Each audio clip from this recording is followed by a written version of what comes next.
અમદાવાદ જિલ્લાના ધંધુકા શહેરના ward number 2 વિસ્તારમાં અપક્ષ સદસ્ય ભદુભાઈ અગ્રાવતનું જનસેવા કાર્યાલય આજે ભવ્યાતિભવ્ય વિધિ સાથે ખુલ્લું મુકાયું હતું.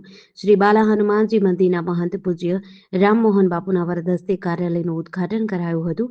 પૂજ્ય બાપુ દ્વારા દીપ પ્રાગટ્ય કરી ભદુભાઈની જનસેવા દ્વારા જરૂરિયાતમંદ લોકોને મદદરૂપ થઈ વધુને વધુ સેવા કાર્ય કરવાના આશીર્વચન આપ્યા હતા.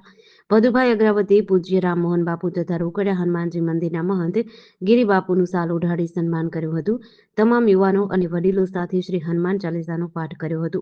ભદુભાઈ અગ્રાવતે આ તકે જણાવ્યું કે હું વોર્ડ નંબર 2 નો ચૂંટાયેલ સદસ્ય છું, પરંતુ ધંધુકા શહેરના કોઈપણ વિસ્તારનો કોઈપણ જ્ઞાતિનો નાગરિક પોતાના નગરપાલિકા અથવા અન્ય ઓફિસ સંબંધિત પ્રશ્ન લઈને આવશે તો હું સંપૂર્ણ મદદ કરવા. વોર્ડ 2 ના આગેવાનો બળવંતસિંહ ઝાલા અને કિરીટભાઈ રાવલે ભદુભાઈના કામોની પ્રશંસા કરી હતી.